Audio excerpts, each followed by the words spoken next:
have the greatest setup here in the world. Come on.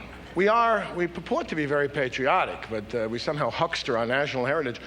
I don't want to bore you with lectures. You know, it turns out George Washington, especially for his time and his task, was a great man.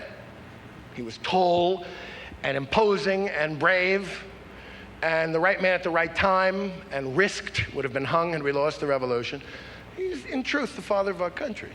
And I'm sure he'd be very, very thrilled to know that we sacredly observe his birthday each year with a mattress sale.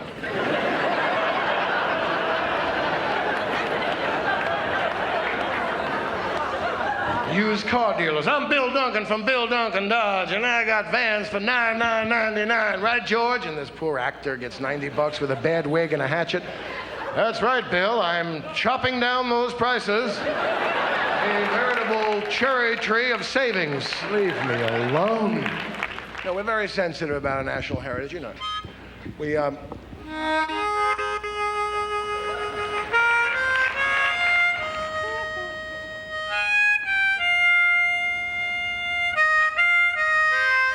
The American Civil War, a conflagration of untold proportions.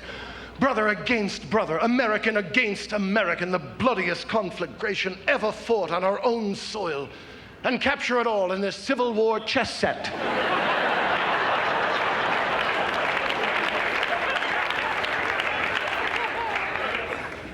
Yes, the Franklin Mint will send you on your approval once every 4 months, each of these chess pieces at $37.50 a pop. You get the whole set to complete. You can play a nice game of chess with your friends in the year 2034.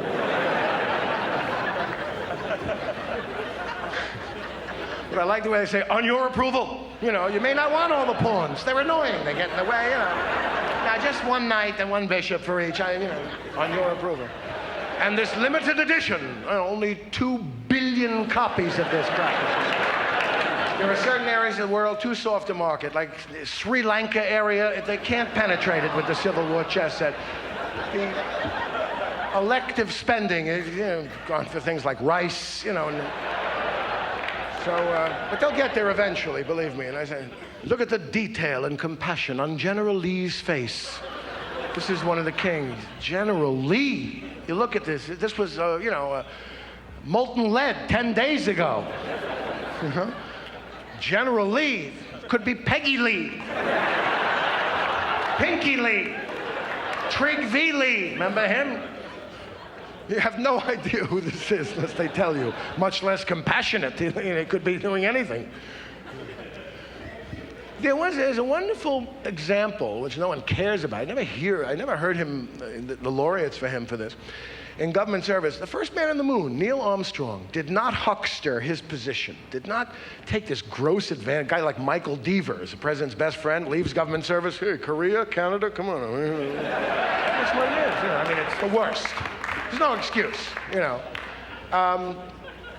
Neil Armstrong, do you realize that's the commercial gambit of the century? First man on the moon, remember? And yet he landed on the moon. Remember his first words? Incredibly touching. I was so embarrassed. Bad reception. You get to the goddamn moon, you can't hear him. Embarrassing. They must have used Sprint. That's... Don't pay AT&T twice. Why, that AT&T is too expensive. Why bother to hear the person you're calling? Luxury without that luxury, 50% off. Hello. Hey, what? This is not an authorized code. Your number is incorrect. Hello, Pittsburgh, Pennsylvania.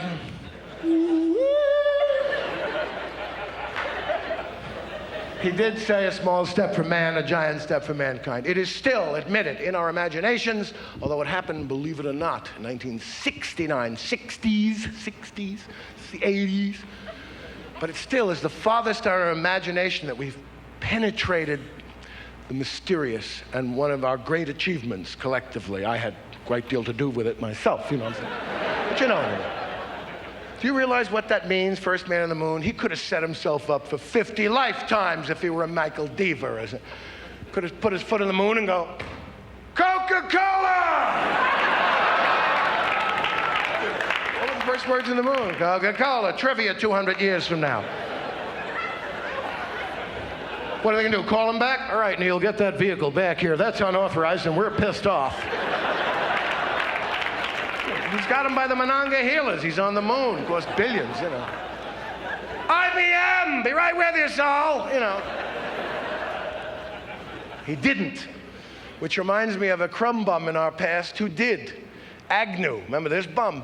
I was reading the other day, I remembered, it was evidently, while he was already in the White House, he took some bribes, like a $1,500 payment for some highway deal. I mean, don't get me wrong, but in my eyes, he almost would seem like less of a crumb bum if he took more. You know what I mean? This is his idea. Well, I'm vice president now, 1,500.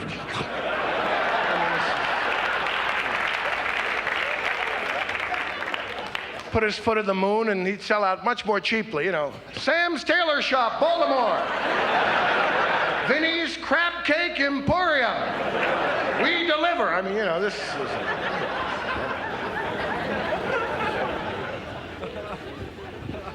That time, I remember the 3M company, and when they gave an illegal bribe to Nixon, got a $3,000 fine.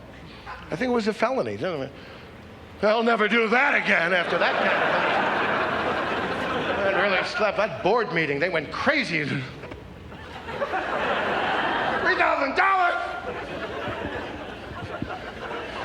How are we going to come up with that kind of money? Any ideas, genius board members? We can have a bazaar, sir.